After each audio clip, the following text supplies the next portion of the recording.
Usually, when we talk about a medical diagnosis, there's this expectation of like real precision, you know? Right, yeah. Like it's engineering or something. Exactly. It feels like engineering. You break your arm, the x-ray shows that jagged white line, and the doctor just points to the film and says, well, there it is. Yeah, it's very binary. It's either broken or not broken. Right. And we inherently crave that kind of visibility, I think, because it allows us to just neatly categorize our pain. But the moment you step into the world of neurodevelopment and trauma, that x-ray machine just becomes entirely useless. Totally useless, yeah. We aren't looking at a broken bone anymore. We are looking at something much harder to define. It's almost like a corrupted software file running quietly in the background of your biological hardware. That's a really good way to put it. Because what if the unexplainable anxiety, the crippling depression, or those like hyper-specific phobias you've been fighting your whole life aren't actually yours at all?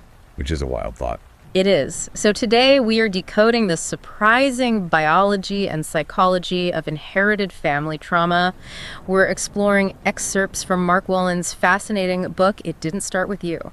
Such a great source text for this. Really is. And our mission for this deep dive is to show you how to translate the secret language of your own unexplainable fears so you can, finally reclaim your life. Okay, let's unpack this. Let's do it. Because reading through these sources, there is something incredibly relieving about this core premise. I mean, we spend so much energy agonizing over what is, quote unquote, wrong with us. Oh, constantly. Right, completely unaware that we might just be carrying someone else's luggage. Yeah, that paradigm shift is monumental. Our default state is just usually self-blame. Yep. We ask ourselves what we did to cause our suffering or why we can't just, get over it. Right, just power through. Exactly.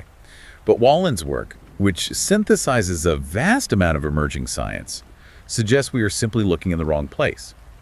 But to truly accept that we can inherit a fear, we first have to understand the hard biological mechanics of how a memory... Like an abstract emotional experience. Right, how that can be physically passed down through generations. I think that's the hurdle for a lot of people. It sounds almost like magical thinking at first glance, How does the biological hardware actually hold that traumatic software? Well, it comes down to a cellular reality that is honestly staggering when you visualize it. It's 3 generations sharing one biological environment simultaneously. Wait, simultaneously? Yeah. So when a grandmother is 5 months pregnant with a mother, okay, the precursor cell of the egg that will eventually become you is already formed inside that developing fetus. Oh, wow. So the earliest biological trace of my existence was literally sitting inside my grandmother's womb. Which means you, your mother, and your grandmother were all sharing the exact same chemical environment at the same time. That is crazy to think about. Yeah, right. The same nutrient flow, and crucially, the same hormonal fluctuations. If that grandmother experiences a massive acute trauma... Like losing her husband or something? Yeah, say she receives news that her husband died, or she's displaced by a war. Her body is instantly flooded with stress hormones.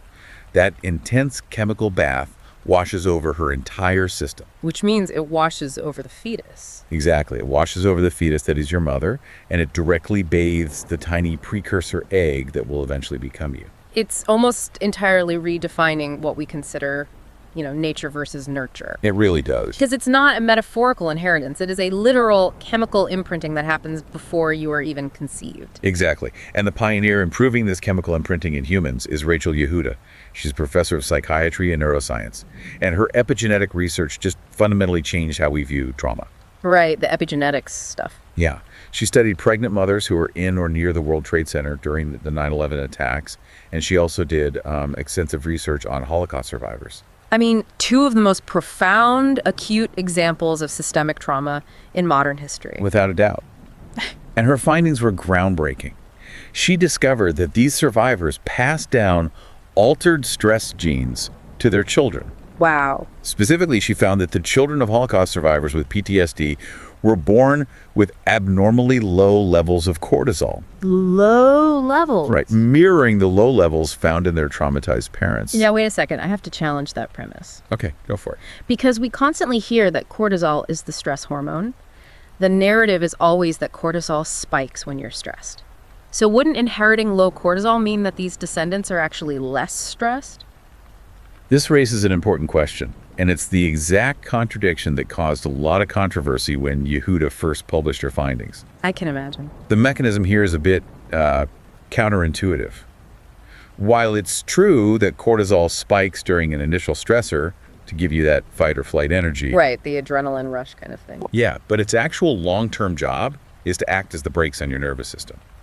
Cortisol helps the body regulate itself and return to normal after the trauma has passed. Oh, I see. So if you're stuck in an unremittingly traumatic environment, like a concentration camp, what happens to the brakes? The body's stress response system becomes chronically exhausted, and cortisol production is eventually suppressed. The brakes wear out completely. Oh, wow. Yeah. So inheriting low cortisol doesn't make you calm. It severely impairs your body's ability to regulate emotions.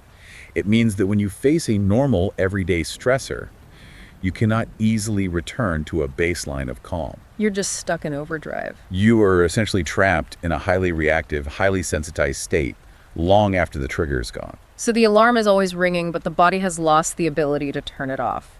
Exactly. And we see this played out mechanically in animal models too, right? Because the Emory University cherry blossom study in the sources really illustrates the how of this process. That study's fascinating. It really is. So researchers took male mice and trained them to fear a specific scent, acetophenone, which smells like cherry blossoms.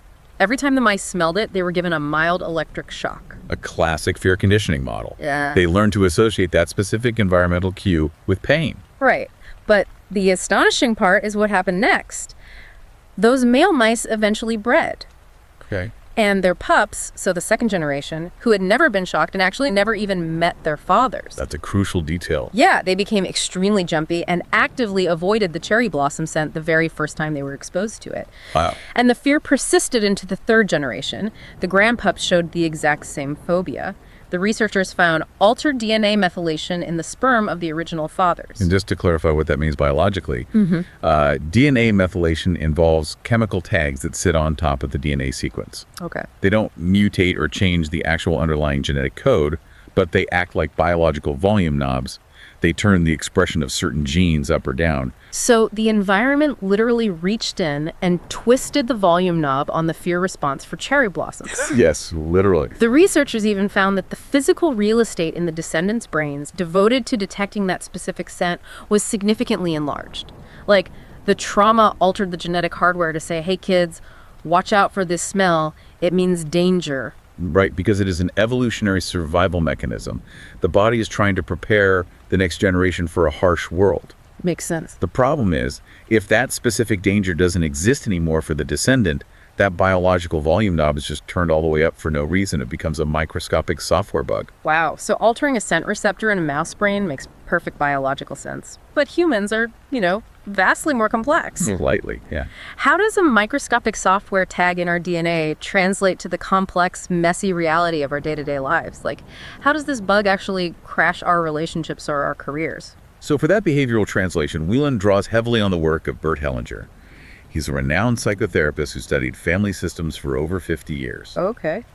Hellinger observed that families share a kind of hidden consciousness, and the mechanism driving these repeated patterns of suffering is a phenomenon he called unconscious loyalty. Unconscious loyalty. It's the idea that out of a deep, unseen love, a child's mind will blindly repeat the suffering of their parents or ancestors. Exactly. It's like a form of magical thinking. Like, if I carry this pain too, my parent won't have to carry it alone. Yes, that's exactly the logic. And Hellinger identified several of these unconscious themes that basically interrupt the normal flow of life. And the case studies in the book make this incredibly vivid. They really do. Take the first concept, merging with a parent's pain. The book details the story of Gavin, a 34-year-old project manager. Completely out of nowhere, Gavin makes a series of wildly reckless decisions and gambles away his family's entire life savings. Yeah. He plunges into depression, his marriage falls apart. But the crucial context is that when Gavin was a small boy, his father lost the family's savings at the racetrack. Wow. And he did it at the exact same age of 34. That is just Uncanny, right? Gavin barely knew his dad, and his mom constantly called the father a loser. Yet Gavin is unconsciously repeating the exact age and the exact failure of his estranged father. right, because Gavin wasn't connected to his father consciously. So he forged an unconscious connection through shared failure. Wow. Rejecting a parent or being forced to reject them by the other parent almost guarantees we will adopt the very traits we despise in them. That's terrifying. It is. We blindly share the burden, which tragically just multiplies the family's overall suffering rather than alleviating it. And it's not just our finances or careers that take a hit either. This unconscious loyalty sabotages our intimate relationships too. Yeah, definitely. Look at Trisha's story from the book. This is the second theme. Rejecting a parent. She chronically pushed away every romantic partner she ever had. The minute a man got close, she suddenly found him cold, insensitive, and suffocating. Just a total wall. Exactly.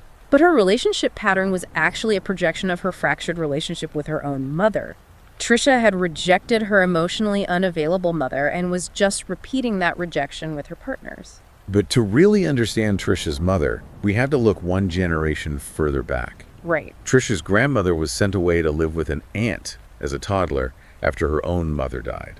So the flow of maternal love was physically severed a generation ago. So the trauma just compounds. Exactly.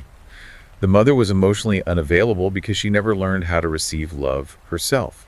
So Trisha was caught in the reverberations of a grandmother's severed bond, constantly attracting partners who mirrored that original unavailability. Giving her endless painful opportunities to try and heal a wound she didn't even know existed. And this unconscious loyalty doesn't just mess with our behavior or who we date. It can fundamentally alter how our bodies process physical sensation. Yes, the physiological manifestations. Suzanne's case is a perfect example of the third theme, an early break in the mother-child bond. Suzanne is an adult woman who recoils from physical touch. Hugging literally drains her energy. It feels agonizing to her. Which sounds so isolating. It really does. And the root of this wasn't abuse. At just 9 months old, Suzanne was hospitalized with pneumonia for 2 weeks, completely isolated and separated from her mother. And we have to view that through the lens of an infant's nervous system. Right. To a 9-month-old, the mother isn't just a caregiver. She is the entire environment. She is survival. Being separated from the mother causes a physical and psychological withdrawal that neuroscientists actually compare to a heroin addict going cold turkey. That is horrifying. It's intense. To survive that agonizing physiological withdrawal, the infant's nervous system simply shuts down its capacity to receive love. As an adult, Suzanne's body still associated physical closeness with the absolute terror of eventual abandonment. Her body was just protecting her from experiencing that withdrawal ever again. And making that connection was what finally allowed her to start thawing that physical response. But these manifestations can get even more extreme and harder to trace, which brings up the fourth theme, identifying with a non-parent family member and the story of Todd. Oh, the 9-year-old boy. Yeah, whose behavior was completely unexplainable. Todd was incredibly violent. He was violently stabbing the family couch with a pen. He hit a neighbor boy with a stick so hard it required 40 stitches. Just terrifying for the parents. The parents tried everything. Medication wasn't working. Extensive therapy wasn't working. To use an analogy, it's like Todd is desperately trying to pay off a massive mortgage that someone else in his family took out, but he doesn't even know the address of the house. What's fascinating here is how the source of that violence was finally uncovered. Todd's father eventually revealed a deeply buried family secret. The grandfather, right? Yes. Todd's grandfather, a man Todd had never even met, was an incredibly violent man who had actually murdered someone in a barroom brawl and managed to never face charges. Just got away with it. Yeah. And the grandfather's father had also killed a man. Wow. So Todd was unconsciously identifying with his grandfather, physically acting out the violent, unatoned feelings of the broader family system. The ledger was unbalanced. That is just wow. Once the father brought this hidden history to light and explained it to Todd, acknowledging the grandfather's crimes, Todd's violent behavior stopped entirely. No medication required. Just having the context diffuse the bomb in his nervous system? Exactly. But this raises a massive logistical problem for you, the listener. I mean, if these patterns are entirely unconscious, hiding in a family tree, or locked in the pre-verbal brain of a traumatized infant, how on earth do you spot them in yourself? That is the brilliance of Wolynn's specific approach. He argues that the diagnostic X-ray we've been looking for isn't a brain scan. It's hiding in plain sight within our own vocabulary. Our vocabulary. Yeah, it is embedded in the specific repetitive words we use every single day to describe our deepest fears and physical complaints. Here's where it gets really interesting, because Wolynn developed this method out of his own terrifying medical crisis. At age 34, the author was rapidly going blind. Yeah, such a scary situation. He was diagnosed with central serous retinopathy. The retina in his eye was leaking fluid and scarring over. He describes literally fumbling for the 911 buttons on his phone because his vision was so degraded. Wow. Conventional medicine offered no cure, so he abandoned his career, traveled to Southeast Asia, meditated for hours on end, and did multiple 3-day fasts, blindfolded in complete darkness, desperately trying to find a spiritual or physical cure. And he was getting nowhere. Yeah. His eye was progressively worsening. Yeah. The turning point only arrived when a spiritual teacher essentially told him to stop looking for external cures, go home, and make peace with his parents. Make peace with his parents. Right, and that prompted Wolynn to truly examine the constant loop of panic playing in his own head. When he tracked the thoughts running beneath his fear of blindness, he realized he kept using 3 very specific words over and over: alone, helpless, and ruined. His core language. Exactly. He wasn't just afraid of losing his sight. His ultimate irrational fear was that he would be left alone, helpless, and ruined. He termed this the core language map. Uh-huh. And when he finally returned home and began talking to his mother, the puzzle pieces snapped together. The hidden history. Yeah, he uncovered 2 vital pieces of history. First, his mother was hospitalized for 3 weeks when he was under 2 years old. So a severe early break in the maternal bond. Just like Suzanne. Right. Second, he discovered he had a highly traumatic forceps birth. He was born extensively bruised with a partially collapsed skull. His mother was so traumatized by his mangled appearance that she could barely bring herself to hold him. Alone, helpless, ruined. Those weren't just abstract fears about going blind. They were the exact, visceral feelings of his birth and early toddlerhood, echoing silently into his mid-30s. Exactly.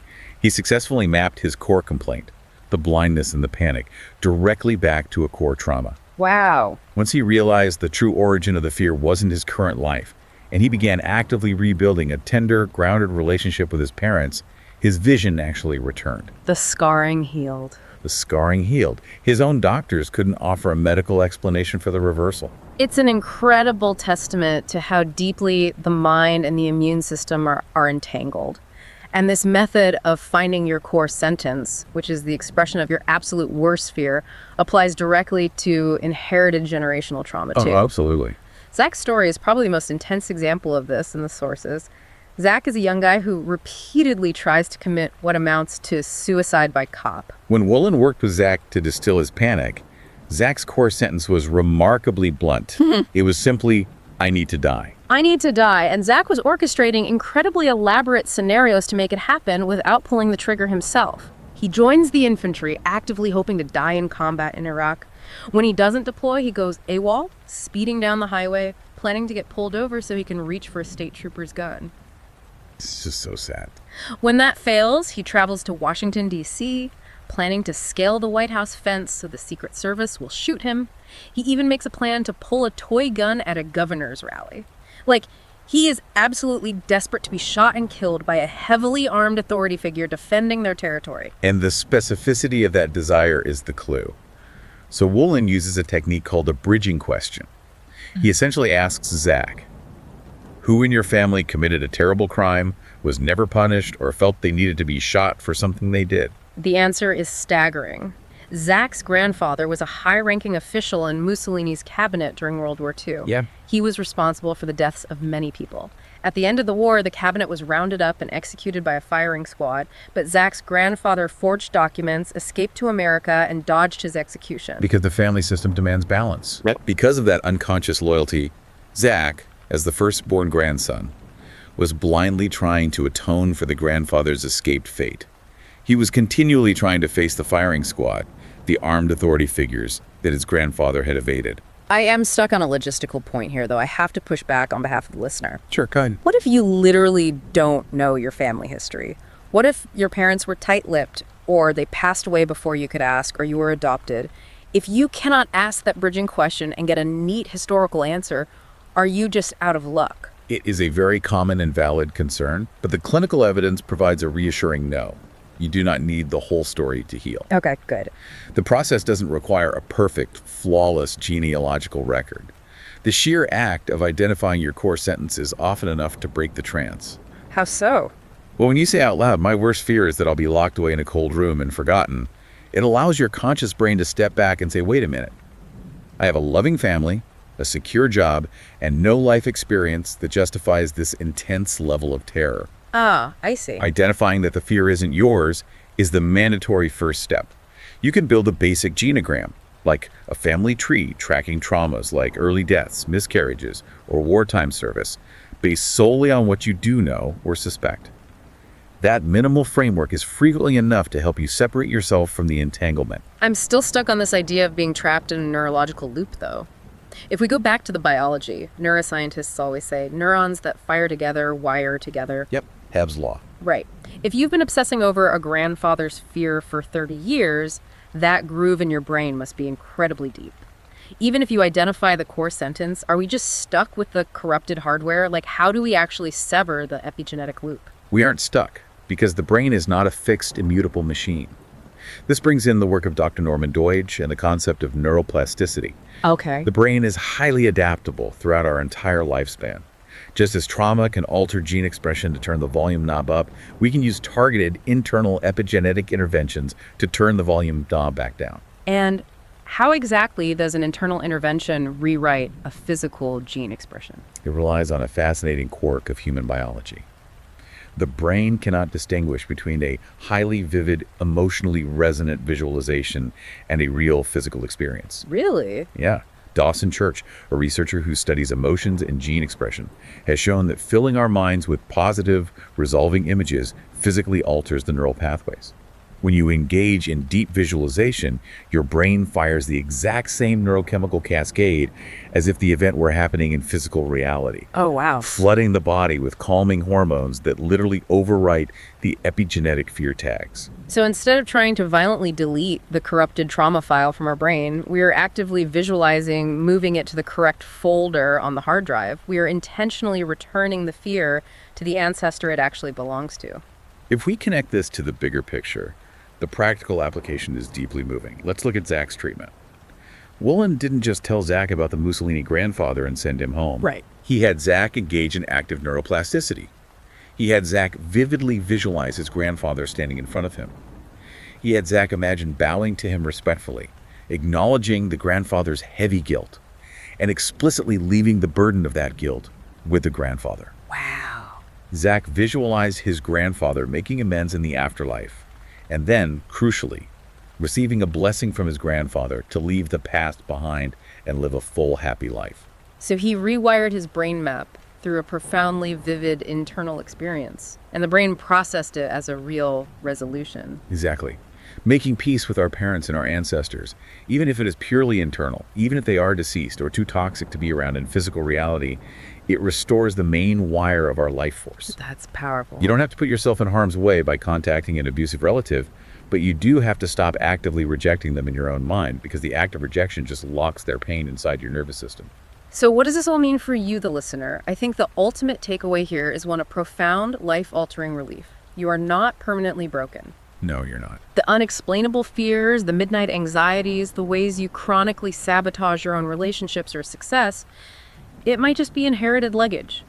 And once you read the tag, trace the language, and realize it's not yours, you finally have the power to put it down. It is a deeply liberating realization. But there is one final, rather haunting concept from Wolynn's work that I think you need to sit with. What's that? When you construct your family tree, your trauma genogram, you are instructed to include not just your blood relatives, you must also include anyone who harmed your family and anyone your family harmed. Oh, wow. That expands the web immensely. Because of the strict unconscious laws of family systems, victims become inextricably bound to the families of their perpetrators, and vice versa. The ledger of human suffering demands balance across bloodlines. Think about that for a moment as you go about your day. What if the unexplained guilt, the heavy anxiety, or the persistent fear you've carried your entire life doesn't even belong to your ancestors, but actually belongs to an unnamed stranger your great-grandfather once wronged? Or someone who wronged them. It is a staggering reminder of how deeply and completely unexpectedly all of humanity is connected. We are all resting on a vast, invisible web. And sometimes the vibration we feel shaking our specific strand started a long time ago on a completely different part of the web. We started this deep dive talking about X-rays, how trauma breaks the X-ray machine, leaving us without a clear diagnostic picture. But maybe we never needed the X-ray in the first place. Maybe not. Maybe we just need to listen closer to our own words, track the breadcrumbs of our core language, and realize that the map to healing has been inside us all along. The past is never dead. It's not even past. Though we certainly don't have to keep living it. Beautifully said. Thanks for joining us on this deep dive.